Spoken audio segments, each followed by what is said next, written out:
ভিন রাজ্যে ফের বাঙালি শ্রমিকদের হেনস্থা এবং রানাঘাটের দুই যুবক আটকে রয়েছেন মহারাষ্ট্রে। কাতর রাজ্যি পরিবারের কবে ফিরবে ঘরের ছেলে ঘরে, বৈধ নথিপত্র থাকা সত্ত্বেও তাদেরকে আটকে রাখা হয়েছে, এমনটা অভিযোগ উঠে আসছে। ছবি দেখুন, যেখানে নদিয়ার রানাঘাটের দুই যুবক আটকে রয়েছেন মহারাষ্ট্রে। যদিও এই মুহূর্তে দাঁড়িয়ে ইতিমধ্যেই রাজ্যসভার সাংসদ তিনি এই সমস্ত বিষয়কে সরব হয়েছেন এবং সেখানে প্রস্তুতি শুরু করেছে রীতিমতো আবারও বাঙালি হেনস্থা, বাংলা শ্রমিককে হেনস্থা করা হচ্ছে ভিন রাজ্যে। এই সমস্ত বিষয় নিয়ে আপডেট নেওয়া যাক। সঙ্গে রয়েছে রূপম, নদিয়া থেকে প্রতিনিধি। রূপম, একেবারে দেখো এই বিষয়ে তোমার কাছে কি আপডেট রয়েছে? প্রায় 6 মাসের বেশি সময় ধরে মহারাষ্ট্রে আটক হয়ে রয়েছে নদিয়ার একেবারে রানাঘাট রায়নগর মাঠপাড়া এলাকার দুই যুবক, এবং পরিযায়ী শ্রমিকের কাজে গিয়েই তারা গ্রেপ্তার হয়েছে মহারাষ্ট্র পুলিশের কাছে, এমনটাই দাবি বা অভিযোগ পরিবারের। তারা জানাচ্ছেন বাঙালি এবং মতুয়া, এই কারণেই তাদেরকে গ্রেপ্তার করা হয়েছে এবং তার সঙ্গে সঙ্গে বৈধ কাগজপত্র থাকা সত্ত্বেও তাদেরকে কোনো রকমভাবে মুক্তি দেওয়া হয়নি। এখন 7 মাস ধরে পরিবারের লোকজন রীতিমতো আতঙ্কে এবং দুশ্চিন্তায় রয়েছে। বাড়িতে বাবা মা অসুস্থ, তাদের চিকিৎসার করানোর টাকা পর্যন্ত নেই। মানুষ যা দিচ্ছে তা দিয়েই কোনো রকমের সংসার চলছে।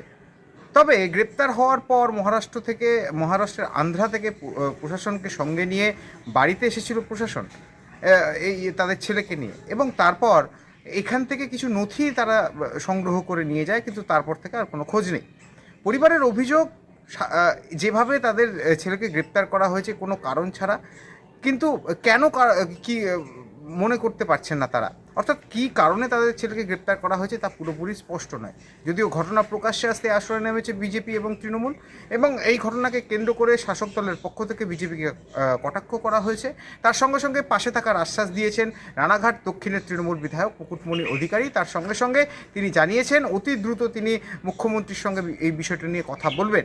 অপরদিকে বিজেপির পক্ষ থেকে জানানো হচ্ছে কী কারণে তাদেরকে গ্রেপ্তার করা হয়েছে তা এখনও পর্যন্ত যেহেতু স্পষ্ট নয়, সেই পরিবারের সঙ্গে দেখা করা হবে, সেখানে গিয়ে কথা বলা হবে, যদি সাহায্য করা যায় সেক্ষেত্রে তাদের পাশেও থাকবে বিজেপি।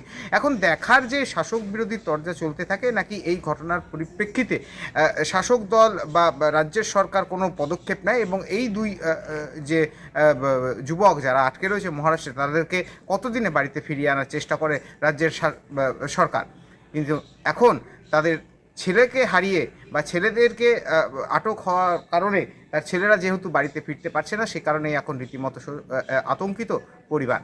বিষয়ে এই কথাই বলতে চাই যে এই উদ্বাস্তু মতুয়া শরণার্থী মানুষ, যাদের উপরে বিজেপির জোট সরকার সারা ভারতবর্ষব্যাপী আক্রমণের ঢেউ নামিয়েছে, সারা গুজরাট, সিয়াসতপুর, মহারাষ্ট্র, পুনে, দিল্লি, উত্তরপ্রদেশ, মধ্যপ্রদেশ, উড়িষ্যা, আসাম, বিভিন্ন বিজেপি শাসিত ডবল ইঞ্জিন সরকারের রাজ্যে যেভাবে বাঙালি পরিযায়ী শ্রমিক, বাঙালি মানুষ, বাঙালি পট্টি উচ্ছেদ করা হচ্ছে এবং বাঙালি ব্যবসায়ীদের উপরে অত্যাচার হচ্ছে, ওপার বাংলার উদ্বাস্তু শরণার্থী মতুয়া মানুষ যারা আছেন তাদের উপরে অত্যাচার হচ্ছে, তার বিরুদ্ধে মমতা ব্যানার্জি আন্দোলনে নেমেছেন।